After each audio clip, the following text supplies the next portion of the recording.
Hello Sagittarius, thank you for joining me for your monthly forecast for June. There are going to be two very important events which occur for you personally this month, and they both occur, ironically, on the same day. On the 9th, Jupiter, your guide planet, which has been tracking backwards in a retrograde since the 6th of February, and in your sector of future prospects and friendships and your highest values, making you think very carefully about those areas, well, that starts to go forwards. On the same day, there's going to be a full moon in your zodiac sign. This is going to see you think very carefully about relationships this month. And as the month begins, the Sun is in a bit of a muddly link with Neptune, the planet of dreams. This can create some distortion around some associations that you have. With Mercury also in a very brittle area in the first week, it would be easy on one hand to jump to some conclusions, but on the other hand not be quite sure about what the facts are. What you get told by someone may keep seeming to shift, and that doesn't make it easy to nail down where you need to come from. However, Mars, a planet which is really emphasised very, very positively between 10 and 20 degrees in your zodiac sign, well, that is going to be moving into the sign of Cancer on the 5th, and is going to be there for 6 weeks. For you, this is very much about passion. It's about the things that you really, really feel deeply about. And it can be about money, business, but it can also mean about deep commitments, sex even.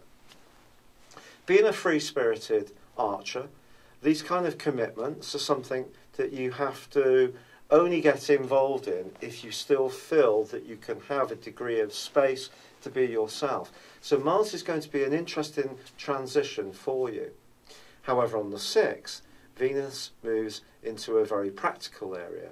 It's been very sparky and it's been very flirty in the early parts of this month, but on the 6th it's asking you to think much more about the nuts and bolts of all sorts of associations. Perhaps even work relationships are going to come more to the fore. But I think the really important point in the early parts of this month actually is on the 7th, when Mercury moves into your opposite sign. Here he returns home to one of his 2 bases, the other being Virgo, but this is going to help you to hear what other people say in a more dispassionate way. If there has been some confusion at the start of this month, you can really cut your way through this, cut through the froth and get to what's really absolutely key. Now, Mercury in this area is going to be joining up with the Sun around about the 19th for a couple of days, and that can be a key point in when you discuss something of a sensitive nature around a relationship. But before then, both Mercury and the Sun from the 12th to the 23rd are going to be going opposite Saturn in your sign.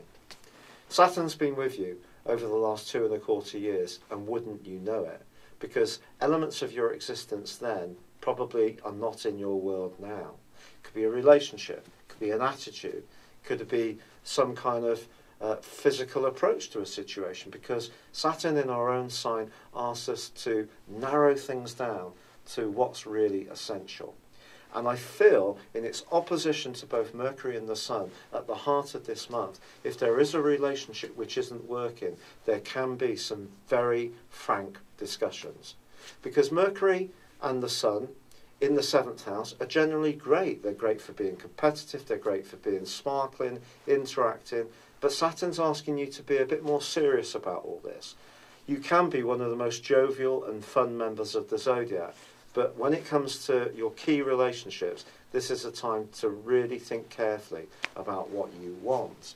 With Neptune also turning retrograde on the 16th, that confusion or sensitivity that's been around your home and emotional life for some years now, that's going to intensify.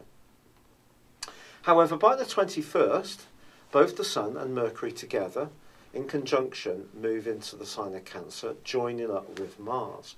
This gets into an area that's much deeper, it's much more to do with investigation, it's about ends and also beginnings. It's very Plutonic, where these three planets, or in the case of Mercury and Pluto planets, in the case of the Sun, the luminary, is going to be in the last 10 days of this month. But there is a new moon on the 24th, so if you're wanting to do something around a property matter or an entrepreneurial strand, building up your resources, perhaps in some kind of close, not necessarily partnership, but cooperation with someone else, be it your bank or another person, then this is going to be a key time. And you could get a real bounce from that new moon on the 24th. But both Mercury and Pluto are going to go face to face in the last days of this month. And if there is a situation around finances or a matter of principle where you don't agree with someone, there could be extremely powerful exchanges. Then Mars goes into opposition with Pluto. Both of these are the ruler of Scorpio, so you can feel the passion that's going to be cooking as this month comes to a close. It's possible you may encounter someone who's not very fair about money, and they may try to impose their will upon you.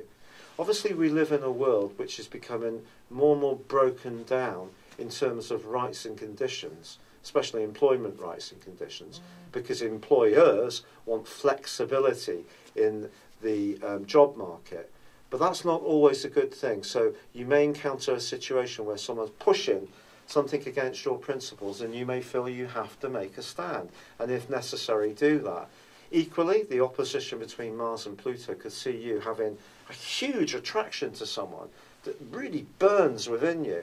You can find them absolutely mesmerising, and it can be hard just to kind of like fleetingly make your way through this. It's going to engage your very being. So there's some exciting stuff as this month draws to a close, and in some way or another, I do feel that June is going to be a seminal month for you. There's one other thing I want to tell you about.